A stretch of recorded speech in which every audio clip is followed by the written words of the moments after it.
There are numerous examples, and no volumes can be large enough to contain them all, even if they filled the whole planet. Each atom in the universe is actually a proof on the basis of providence, whether we realize this today or will do so tomorrow.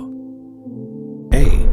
Insulin, the hormone that allows our bodies to use glucose, is secreted by the pancreas in the exact same amount of sugar we consume. B. The power of our hearts in pumping blood is exactly equal to the energy needed by the muscles when exerting any effort. C. The one-way valve of our stomach prevents the influx of digested food that would otherwise harm us. D.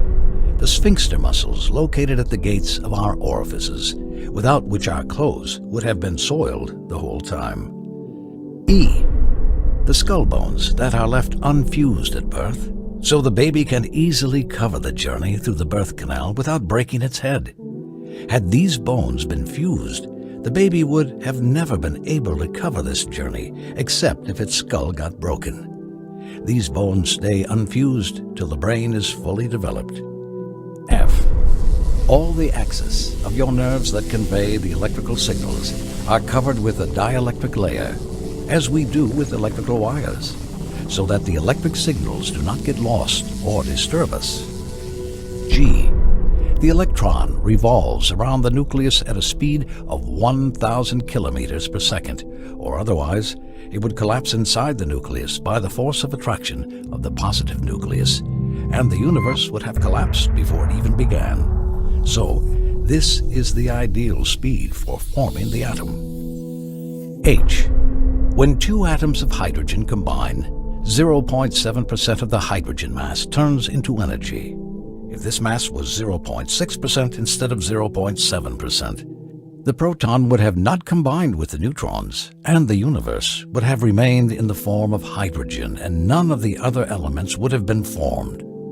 If the mass converted to energy was 0.8% instead of 0.7%, the fusion would have been too fast, which would have led to the disappearance of hydrogen immediately from the universe, making life impossible. That's why this figure had to be between 0.6% and 0.8%. I. The electron mass constitutes 0.2% of the neutron mass, and this mass is ideal for forming the atom. J. After germination, the buds tend to go up directly to the light source, whereas the roots tend to go down because the buds are highly sensitive to light. All the information they need to function is encoded within the seed, and there are hormones that control the upper and lateral growth of the plant as well as the growth toward the roots, all of which is encoded within the seed. You eat the delicious fruit and throw the dry and tasteless pit away. This way, you are compelled by a controller who governs the whole universe, allowing that fruit to pass its genes all over the earth, giving you the savory taste while hiding the genes in the core of a smooth, dry pit that is not attractive to you. Once the seeds stick to the ground, it starts quietly transforming into branches and roots, and this is how the mother succeeds in passing her genes on to its children.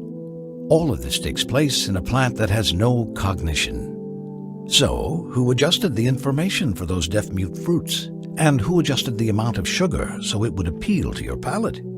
Who made the seed unappealing so you could dispense with it and throw it away? Who loaded the seed with sufficient genetic information to create a new plant with all its details and functions? K. Lately, the scientists have been discussing the total mass of the universe and how it is essential for our existence on Earth.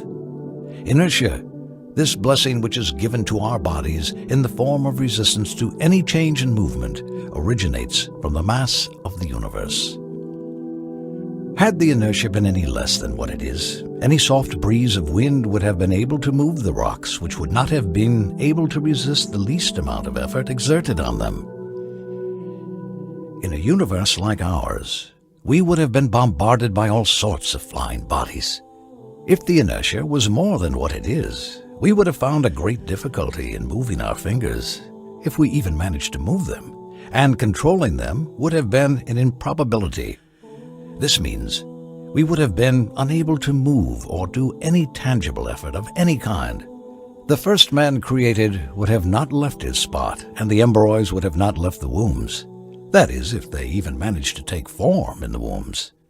That's why it is particularly interesting that the inertia of any matter had to be identically what it is right now. The thing that baffled the physicists here, as we see in the book, Unity of the Universe by Dennis William Sciyama, is that of this inertia, the whole of the Milky Way galaxy only contributes 1/10,000,000th, the Sun contributes 100,000,000th, and the Earth itself contributes 1,000,000,000th.